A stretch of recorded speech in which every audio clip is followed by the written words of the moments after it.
All right. Welcome to the Life with Joey Calvo podcast. I am Joey Calvo.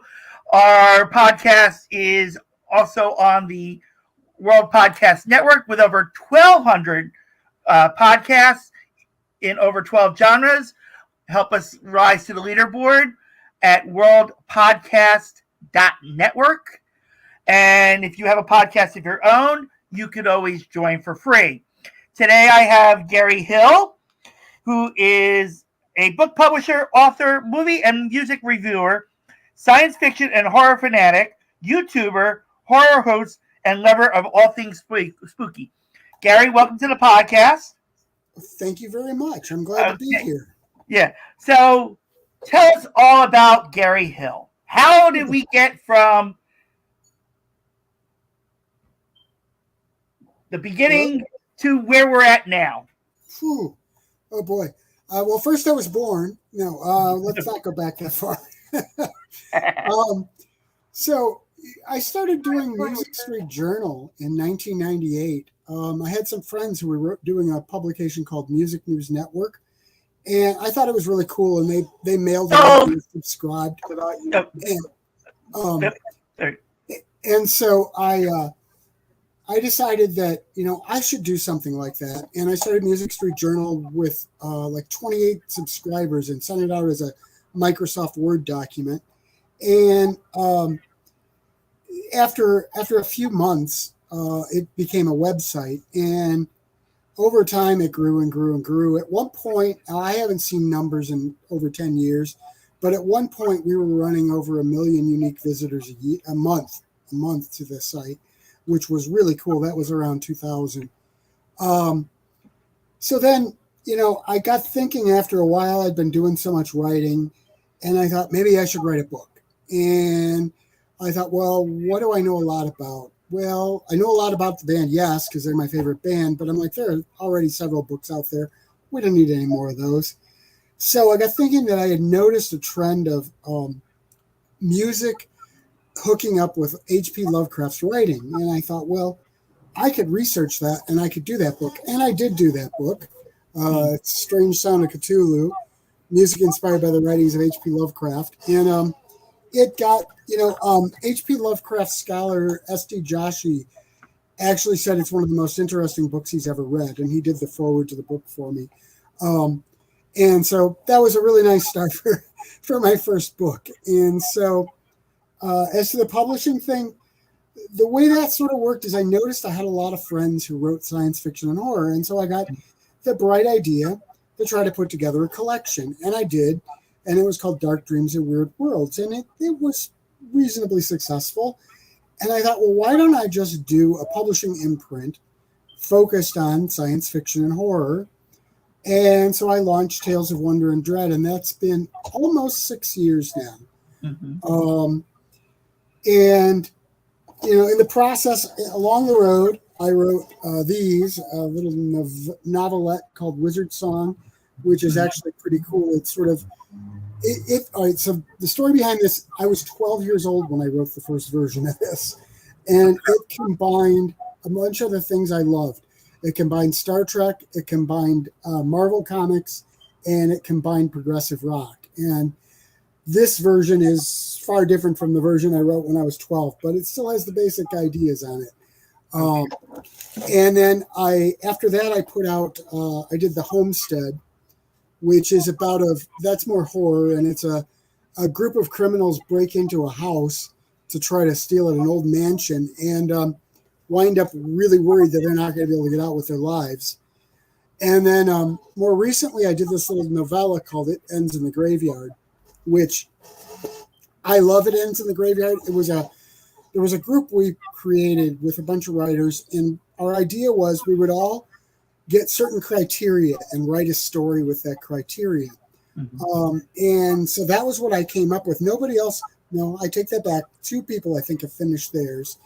But we haven't had enough to actually do a book of that. And then I expanded that into novella length because I love the main character, but it's sort of a monster story. It's fun. And I've done, lots of short stories. I do collections, but then not enough. I decided I would go off and try to do some YouTube stuff. And so I created Spooky Ventures several years ago. I don't remember exactly what year it launched, but I've been building up videos. We do audiobook videos, we do radio show videos, movie review videos, and what else? Sometimes spooky news. And then I launched Spooky Movie Time with Scary Gary a couple months ago. Mm-hmm. That's the shirt I've got on, but it's my version of a horror host show. And you know what? Here's the thing. It says if you look at the credits, it credits Gary Hill and Dark Star. Well, clue here, Dark Star's me. It's an old band stage name of mine, and I use it for a pen name for writing for this site called Wormwood Chronicles. So Spooky Movie Time with Scary Gary is literally a one-man project, and I'm learning as I go, so nothing's perfect yet. Probably never will be perfect, but it gets better every time, I think. And also, I'm wearing this hat, She Knows. That's a friend of mine, Steve Morris. He's got a movie company, and he's doing a prequel for a movie called She Knows, which is a sequel to his movie He Knows. And I'm going to go be in that movie shortly. And I'm also going to be have a cameo in a movie from Will Colazzo called Halloween Shark. So, yeah, fun. Okay. All right. So a lot of good stuff coming out of that. Some of the questions that I have that came out from our podcast has a number one fan who's been she's a big supporter. She's a real life superheroine. So most of these questions you practically answered. So you're probably going to answer them again. That works. Yeah. So for those that are new to the podcast, this podcast does have a number one fan, number one supporter. And like I said, she's a real life superheroine with no secret identity. And if you watch the old, if you ever watch the old podcast videos, she gets mentioned a lot because, like I said, she's been the support of this podcast. She's kind of like, how best way of saying this. You know how SWAT was getting canceled and, everybody like rallied to keep the show going? Well, this is the rally that kept the podcast going. So this is American Fox. Okay. And the first question that we have from her is, what got you into writing? Oh, God. I've been writing as long as I can remember. I really don't know what got me into it. Honestly, though, a lot of what I write is if you ever read my prose writing, a lot of it to me is more like a movie. And there's a reason for that. I grew up on TV and movies, and I sort of see everything in that way. And so it's I'm all if I had the budget and if I had the expertise, I'd be doing movies instead of writing stories and books. But here's the thing about writing. If you have to write, you just have to write. It doesn't matter if you've got an audience. It doesn't matter if you've got anything you're going to do with it. The stories are up there, and you just have to get them out there. That's not really optional. I think that's sort of almost a curse of being a writer. But okay, all right. So question number 2 from American Fox is, who most influences your work? I'm going to be really, really bizarre on that and probably not go with it. Well, H.P. Lovecraft, obviously. I wouldn't have done The Strange Sonic Cthulhu without Lovecraft. But as far as writers, he's probably the only writer who I could say sort of influenced me. It's actually more comic books. I grew up on comic books. So the superhero thing, yeah, I grew up on that. And Star Trek and things like Kolchak the Night Stalker. And again, I'm very much influenced by television and movies. Yes, I read a lot, but I don't tend to get as influenced by that, other than comic books, as I do the visual medium, which again, comic books, visual medium. Okay. Yeah, I never actually saw the series Kolchak. I know the show you're talking about. With yes, sir. Oh my God, I'm dating myself here, but I was a kid when it was on first run, and I watched it, and then I wondered why it disappeared. Well, it turns out there were only like 18 episodes, I think, aired ever, and then it was something like that. Yeah. But now we own it, and we own both movies and Blu-ray. We own the series and DVD and Blu-ray, and it's gotta have it. I'm a huge fan. Okay, yeah, because he wound up being the father in a Christmas Story. That's how I remember. Yes. Yeah. You know what? You want to hear something? All right. Yeah. If you don't mind me going off on a little tangent. Go ahead. Here's a little factoid a lot of people don't know. There is actually, so you've got a connection from horror to A Christmas Story, right? There's another connection that I don't know if everybody knows about with A Christmas Story and horror, which is, now I can't remember the man's last name. Bob is his first name.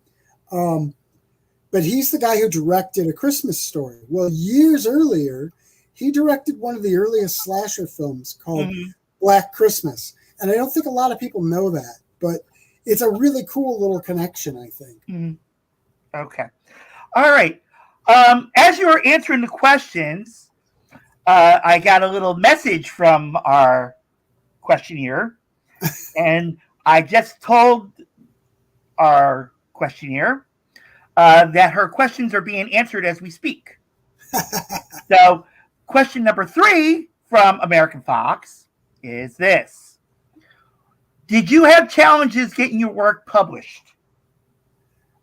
Okay, yeah, let's talk about that. In terms of books, Strange Sound of Cthulhu started it all off. What happened with that book is I was about, I don't know, I was probably 3/4 of the way done, maybe a little further. And I started trying to shop it around just to see if there was some interest from some publishers. I tried literature publishers because it's about an author. And I tried music publishers because it's about music. The music one said it's too literary. The literary one said there's not enough literary. And so none of them wanted it. And so I very nearly just walked away and didn't do it at all. And then I realized in the process of doing the book, I had gotten in touch with and gotten to know a lot of musicians who were big into Lovecraft. It was actually very welcoming, and it was almost like a little, I don't know, a tribe or something. Everybody was really, really cool and loved sharing the information. And I thought, if I don't get this book out there, I'm going to disappoint them. And that was when I started looking into the options of self-publishing. And eventually that's what I did. And the funny thing is, when I did the next book, which was Poetry of the Air, which is basically a collection of interviews with musicians, but about the music that got them inspired to become musicians, I had an offer, or at least I had a publisher that was interested in publishing that one. And I sat and thought about it for a while. And after Strange Sound, by the way, the little side note, was actually published by a German language publisher in a German edition. That didn't go so well. I wasn't pleased with the way that turned out. And that was part of my decision not to get Poetry of the Air done by a real publisher. But part of it was I just didn't like the lack of control. I mean, they got to choose when it was going out. They got to choose that it was out of print. And I didn't care for that. So I think I'm a little more of a control freak in that regard, and I don't do well with the published by other people. I'm fine with sending him submissions to an anthology or a magazine or something. I get that. And I've done that plenty of times and been published. And I get that I don't even bug these people. I mean, I've heard of some people bugging publishers saying, hey, when is that coming out? I don't really do that because the stuff comes out when it comes out. I don't need control of the small little things like that. But with a full book, I want the control. Okay. All right. So now the last question that we have for actually before I get to that last question, Mm-hmm.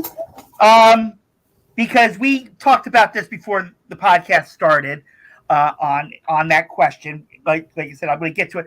But you mentioned about music, and of course today, if you haven't heard the news, that Oasis is getting back together after a 15-year Yep. dispute. I'll say. What are Yeah. your feelings about the Gallagher brothers back together? I'm going to be kind of callous and say I think it's probably all about the money. I mean, imagine how much money they're going to make with this tour. Okay. And but if it is all about money, and if they really still resent each other, I don't know how long it'll stick together. I mean, I remember when Cream got back together for their reunion concerts, and Jack Bruce and Ginger Baker hated each other for years. Mm-hmm. And for a few dates, they were able to keep the peace, but then it just started to deteriorate. And that was the end of that. Yeah. And I don't see that it's going to be any different with them unless they've gotten older and wiser. Who knows? Okay. All right. So now the last question from American Fox is this. What is your opinion of the superhero genre? I grew up on the superhero genre. I absolutely love it. I love the fact that there are real life vigilante superheroes out there. I think that is the coolest thing. And I shared something with Joey before the show that I'm going to go ahead and share publicly that I never have shared publicly before. When I was a little kid, I don't know, maybe 9, 10, 11 years old, I was bullied all the time. And I really looked at superheroes as really cool. And I thought, well, for one thing, my stepfather had grown up on a farm, and he had a bullwhip that belonged to his father. And so I would take it out in the backyard and play with it. And I learned to be really good with it. And I decided to get together a little costume. And I did. And one day I was walking home from school and saw these bullies picking on a little girl. And so I thought, oh, this is my chance. And so I put on the costume and I ran down there and I told them to leave her alone. And I snapped the whip and they took off running. I don't think they knew what the hell to do. But so, you know, you know what, one time I thought if I had the budget, I would be a bargain basement Batman, you know, because it really called to me. So yes, I absolutely love the superhero genre.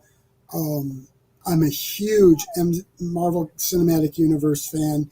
In fact, most of my favorite movies are MCU movies. So yeah, big fan. Okay. And so we thank you for answering those questions. And American Fox, as always, thank you for these questions. She's always looking for people to chat with about superheroes, including Marvel. She does like Black Cat, just to let you know.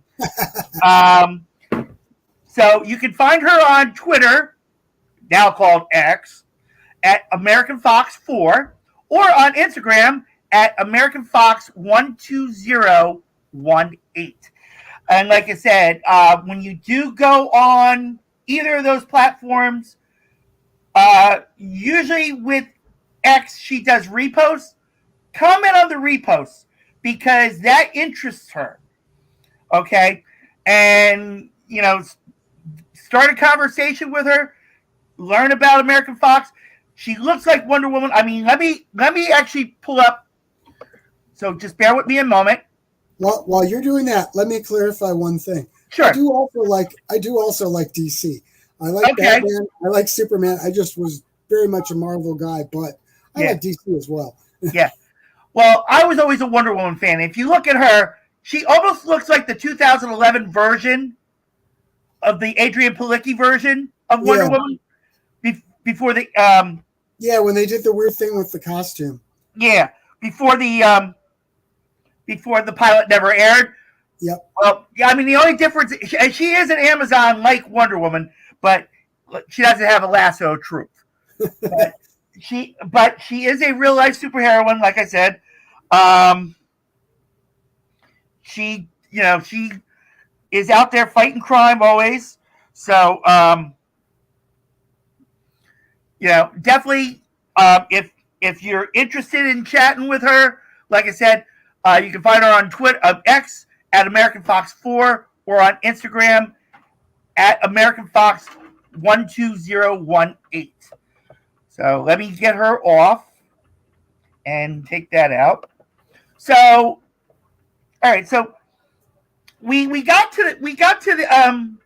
about the um the movies, the music. I brought up about Oasis getting back together. We talked about your books, some of your books, um, and the YouTube. And you had mentioned that you had just started a YouTube channel for Scary Gary. It's on the Spooky Ventures channel, but Okay. it's under a playlist for Spooky Movie Time with Scary Gary. Yeah. Okay. So far, there have been 5 episodes. The 6th one goes up a week from today. Okay. So, in reference to the Scary Gary. Yes. In reference to the Spooky Ventures. So you kind of like made it like how can I say it? You were talking about the Spooky Movie Channel, or that you had started. Right. So it was like you were going off that. I'm trying to remember the guy who used to do the late night. Oh, you mean the horror hosting thing? Yeah. Yeah, that's a huge tradition. There have been so many horror hosts over the years. For me, my personal one that we watch every Saturday night is Svengoolie, and I'm a huge fan. But yeah, there have been a lot of them. I mean, look at Elvira was on for years. There was a local guy here too, but I don't remember him doing a big costume or anything. But yeah, I'm thinking he's an older gentleman. Let's see, you're East Coast. Yeah. God, I was just talking with a friend of mine about this guy yesterday, and now I can't remember his name. Can't remember his name now. Nope, drawing a blank. If we get on a different subject, God. And speaking of Elvira, just to let you folks know, I am in the process. I sent an email out to her people to get her on this podcast in October. Oh, now that would be awesome to know that I've been on the same podcast she's on. Yeah. I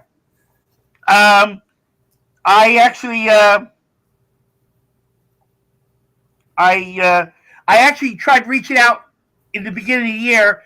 Her people got back to me and says, you gotta wait till October. So today I turned around and I said, you know what? I said, I'm going to get my foot in the door now and try to see if I can get her in.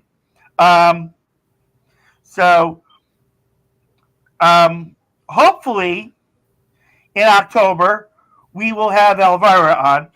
But the one I'm talking about, oh my God. I know, I'm drawing a blank too. He was an older guy. He almost looked like I can't.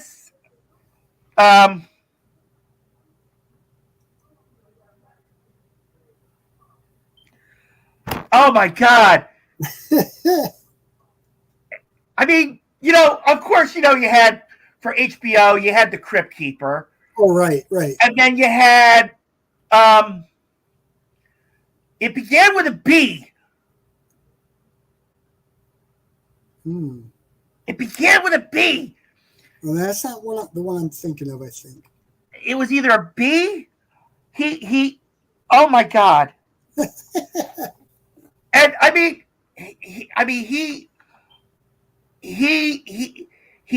he literally had the Saturday nights.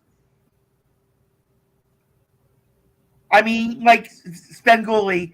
I at the time when Spenguli was on MeTV, of course, before that was Wonder Woman. Uh-huh. Because Wonder Woman used to come on before. Oh, I remember that, yeah. Yeah, on MeTV. Now Wonder Woman's on H&I, Heroes and Investigations, or whatever it's called, channel. H&I channel on the weekends. Oh, God. But the guy I'm talking about, he had short hair, of course. He almost looked like, oh, God. Wait, Joe Bob Briggs? No, he went by one name. Oh. One, almost like Benjamin or something. Huh. I don't think I know who that one is.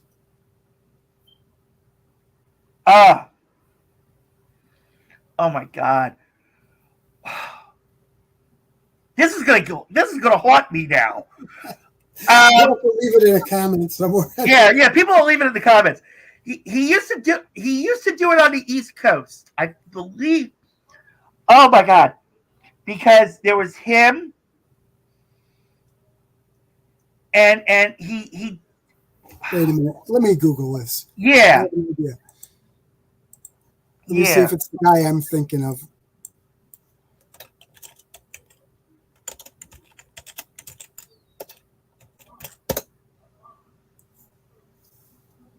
Zachary the guy I'm thinking That's of. it! Yes. Zachary. That's it. I couldn't remember his name. I was just talking about him last night, and then I drew a blank on his name. Yeah.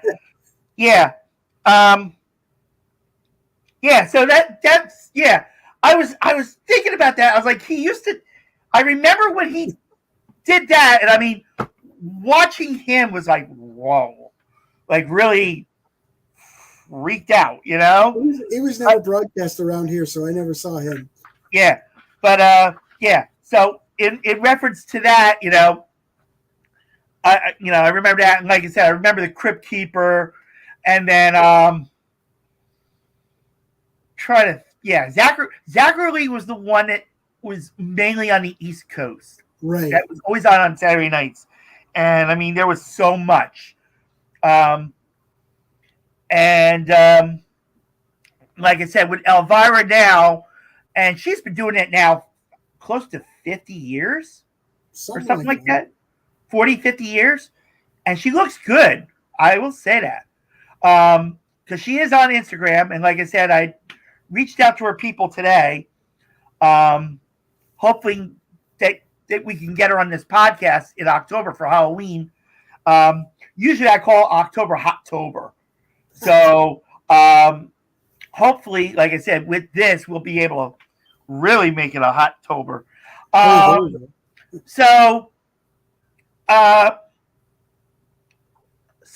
you kind of based your spooky movie thing off like the Zachary thing. Yeah, off just the general horror host. I mean, they would look at even Fright Night had a horror host in it, played by Roddy McDowell. So it was actually sort of a stereotypical character almost. But mine has its own identity, Yeah. But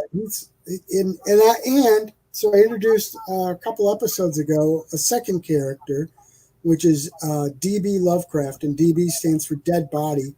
Okay. And that's again me, but I've got like a full skull mask on, which presents a problem and an opportunity. Number one, you can't see my lips move, and you wouldn't be able to hear me under the mask anyway if I talk. So I get to double the audio, so I can do it sort of a demonic thing. I do a little demonic process on it to make it sound creepy because he's supposed to be undead. But I don't know. May add some more characters later. Who knows? Okay. So now that you have the self-publishing, you're reviewing movies and music, and you got the YouTube channel with the spooky movies, and being Scary Gary and DB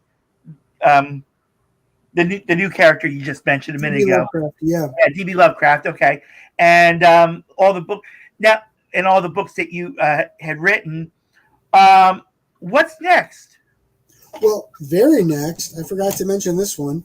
This Okay. comes out on September 4th, Gallery of Oddities, but it's a collected works that I've done.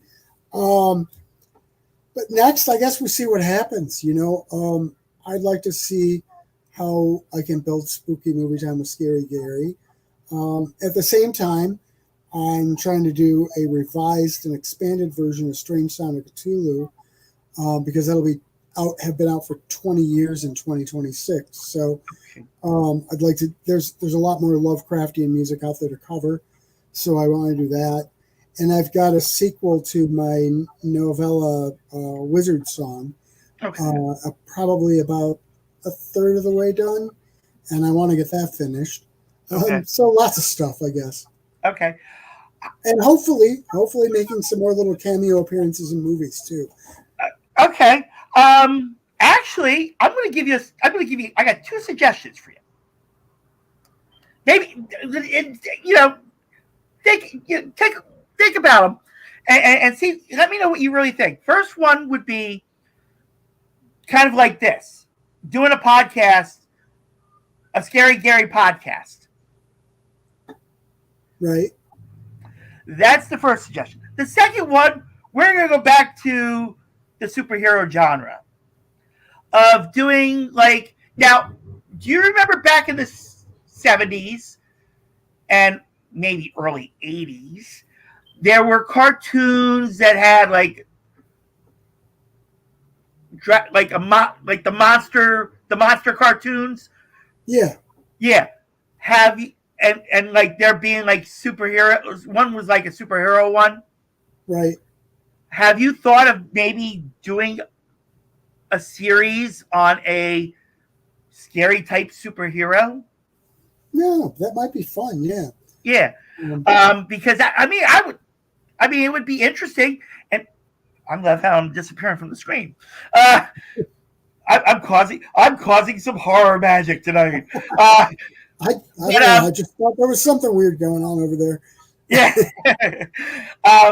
But yeah, being with like I said, with American Fox, being a real life superheroine, an idea of a scary superhero, a scary type superhero, like a Dracula type superhero or Frankenstein superhero, or something in that area would be interesting. Okay. I have not watched it yet. I've only read a little bit about it.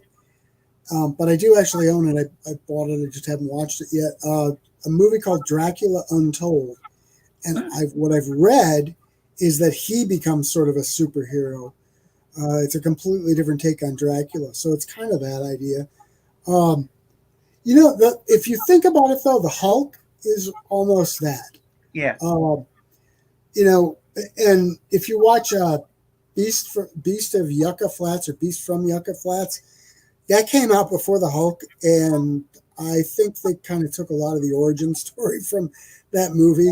And that was sort of a horror movie. And really, if you think about it, the Hulk is a monster. He just manages to control it and be, yeah, or sometimes just stumbles into being the good guy. Yeah. All right. So, how can people get interested and look into your works? Okay, there are a number of websites. You can literally get to all of them, I think, from GaryHillAuthor.com.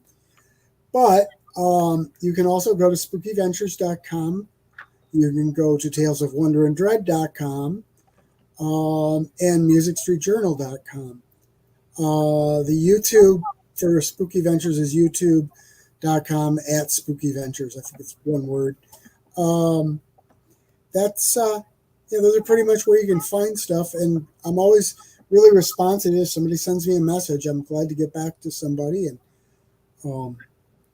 okay. All right. So I have it up on the screen. So you can go to GaryHillAuthor.com or you can go to SpookyVentures.com. And you can branch out from there and find out all of Gary's works and hopefully, catch him in the movies. And then after you catch him in the movies, you can watch his review of himself in the movie. Now that's Yeah, you turn around, he turns around, he says, "Oh, by the way, I make a cameo, but I might suck." Don't take offense to that, please. Like I said, it's just a scenario. Yeah. But definitely check out Gary. Check out his books. Check out everything that's coming up. Check out his YouTube on Spooky Ventures. Hopefully, Gary, you can come back on it anytime when anything new comes on. Just let me know. I would be happy to have you on.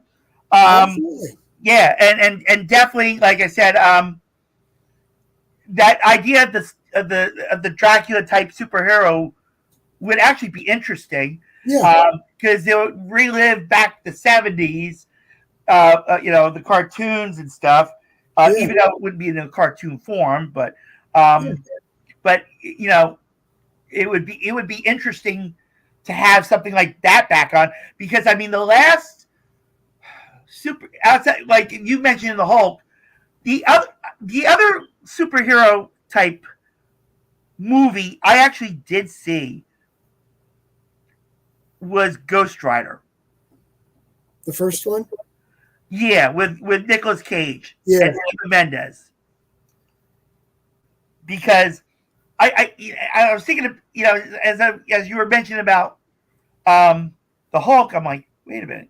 I do remember seeing or a little bit of Ghost Rider. I wasn't I'm more of a DC fan, like Wonder Woman, right?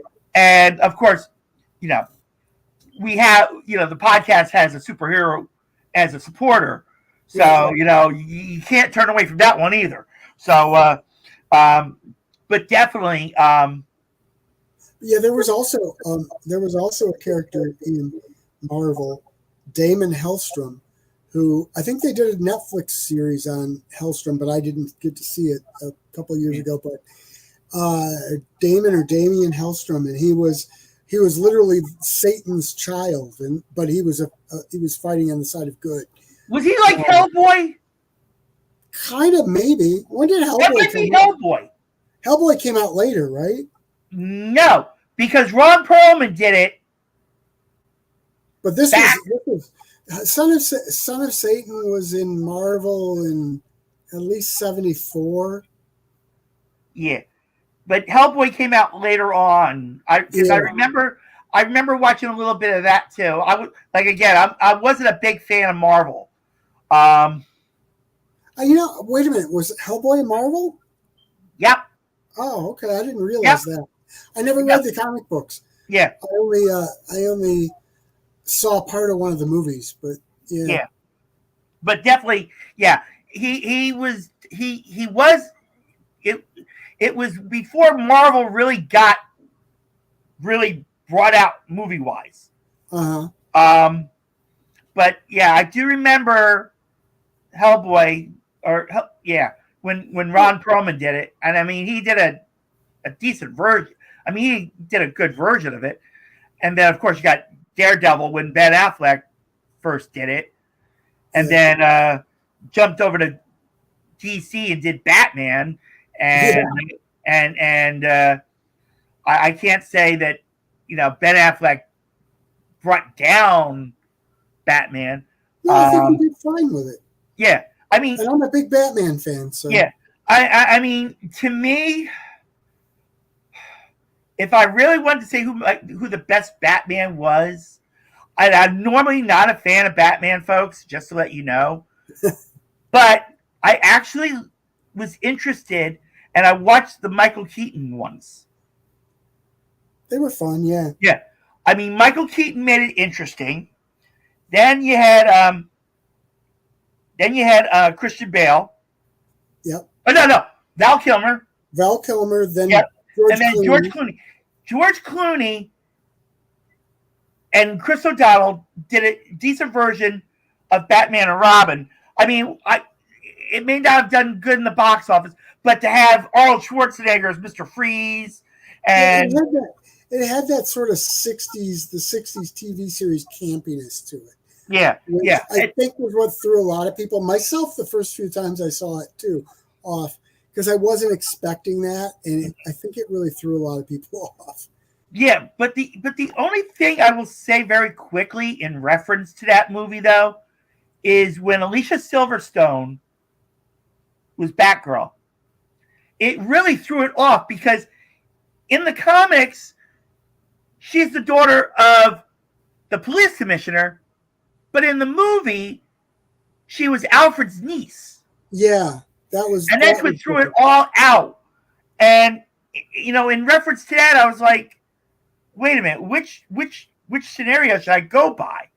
You know, like, I mean, I understand in Wonder Woman, Diana Prince was Princess Diana, uh, but in the TV show version, they have Paradise Island, and then in the comic books, they had Themyscira, and even in the movies, they brought it up as Themyscira and not Paradise Island. Yeah. So I can manage the adjustment of the names to that, but the bios for Batgirl between the comics, the TV, and the movie, that's what threw it all off on that. So definitely, like that, and then of course, you know, um, they are working on um, a I can't say a reboot of Wonder Woman, um, but they were trying to do like a prequel before Oh, before the Amazon games. Um, I I think it was called Paradise Lost or something. I don't remember what the tentative title is. But let me ask you this in closing. I know I um, but the question I have in closing is, what are your thoughts of what James Gunn is doing to the DC universe? well, my first question is: have they released anything that was under him yet? Not yet. He is working on. Right now, he's been putting out stories that Gal Gadot is being Oh, replaced as Wonder Woman. That Henry Cavill stepped down as Superman, and that there's a new Supergirl coming out, right. Well, and but there's supposed to be a new Superman coming out in 2025, supposedly. I guess my thought is that something needed to change there. Um, and I never like to make a judgment on anything until it's actually out and I've seen it. Um, who knows? James Gunn has done some good stuff. Maybe he can work wonders over there. Yeah, Because to me, as much as like some of the DC characters I do really like a lot, but as much as I like them, I didn't think the DC Universe movies were nearly as good as the Marvel ones. Um, and I think that was an injustice to the DC characters. Um, but I can't imagine. I can't imagine they could screw it up more. Let me just say that, because yeah, I kind of thought they. To me, the problem with most of the DC Universe movies, not all of them, there were a couple that were exceptions, but mm, the problem with most of them is they're too dark and they're not fun. They're just, you know, sort of foreboding, and it's. I just don't think that's a fun movie like the Marvel ones are, yeah, and I think James Gunn might be able to bring that over there. yeah. I know when they did Wonder Woman 84, it was great to have, of course, the original Wonder Woman, Linda Carter, in the end as Asteria, and Right, they were working on Patty Jenkins, who directed both the Wonder Woman movies, was actually going to do a third one about Asteria oh wow, in and um, how that came to be in reference to Wonder Woman wearing the golden armor, yeah, because in the older comic books, I never saw the golden armor. Me either. No. So, and I mean, of course, in the 70s, you know, you only saw Wonder Woman either in as herself or in the motorcycle slash diving outfit, which kind of, if you really looked at it, really was the same outfit. Yeah. You know, they just supposedly they made little adjustments, but I'm hoping that they do come out with another Wonder Woman movie. I originally liked the original Supergirl with Helen Slater back in '84. That wasn't bad. That wasn't actually bad. I mean, it was very interesting, and I mean, you know, there was a lot to it. I mean, this new version of Supergirl is, I mean, of course, you know, it may go off what Melissa Benoist did on the TV version, you know, but of course, you know, they changed the costume. They changed the costume on Supergirl as well, and I believe they did the same thing on Superman. It's almost the same. If you see the newer cosplay versions of Supergirl on Instagram, it's more skin tight.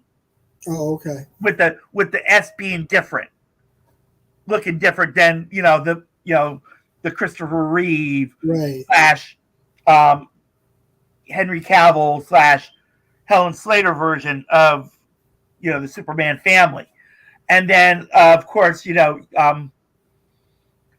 another version that I actually like to see, and of course I'm going back to the 70s, and of course there should be, I mean, they just did a movie about Shazam. They should do one on ISIS. Yeah, that would be cool. I remember watching that show when I was a kid. Yeah, because Joanna Cameron just passed away maybe about 2-3 years ago. Right. You know, the thing that might be weird about that is it might be a rights issue, because I think that actually started as the TV show, and then DC did the comic book series. So maybe they may have some issues with the rights on that one versus having the rights to DC Comics, you know? Yeah. Because I mean, like I said, that would be great. So let's do this. I'm going to bring back up American Fox a minute. Okay. And I really want your opinion to this. Yep. That's not what I wanted. Hold on. Sorry. Here we go.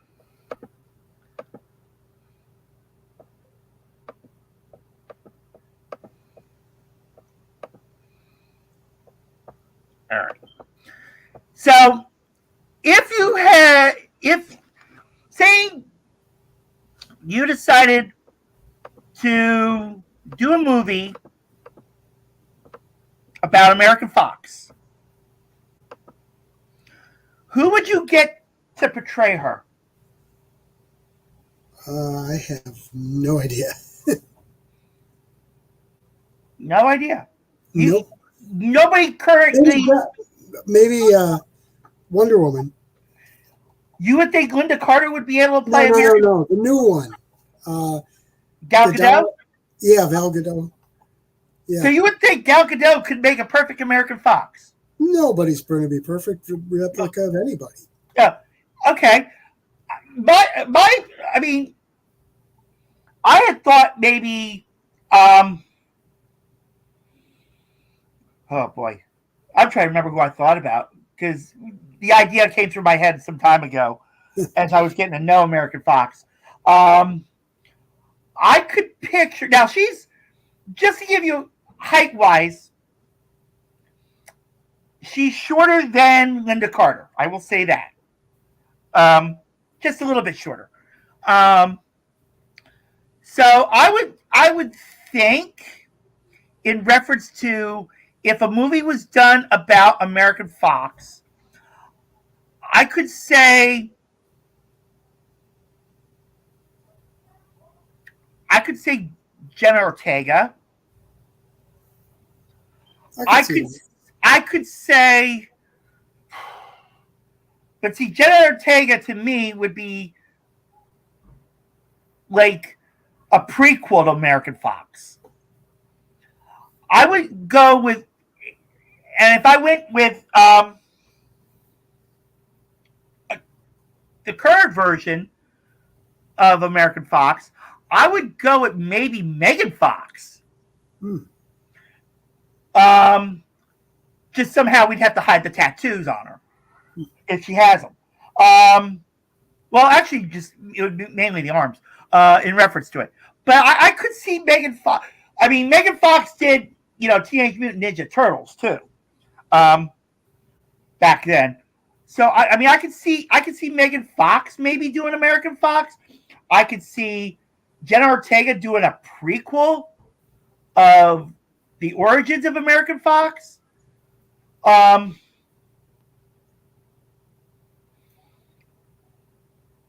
could even, and this might sound a little off, Jenna Dewan.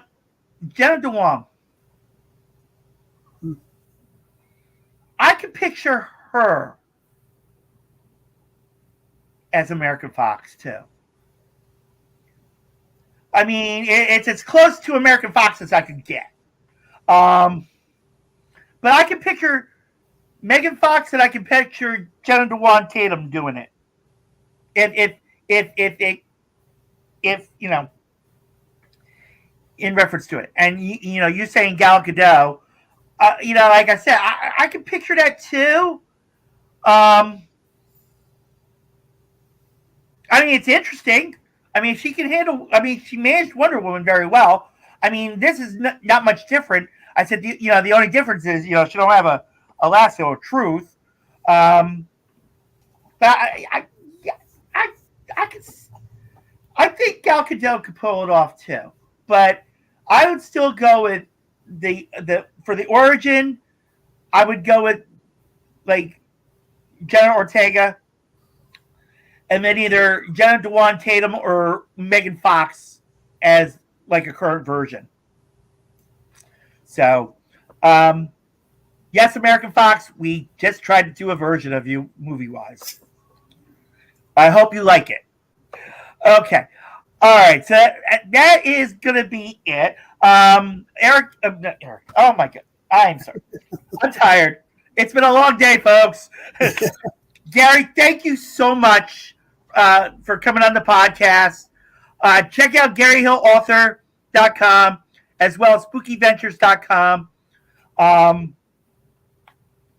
Anytime, Gary, that you want to come on, just let me know. Okay, we'll be happy to get you back on when you have something new coming up so we can bring it up. Definitely when the new books come out or when the movies are out, like you said, this podcast will be open for you. And, you can always have your viewers, your followers, hop on next time, give you questions. Hopefully, like you said, we'll have more questions than, what I brought up or what American Fox brought up. But definitely, you're always welcome to come back. Awesome. All right. And thank you, everyone.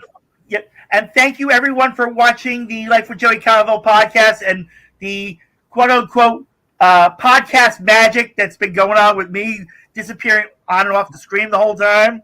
God bless you all. Take care.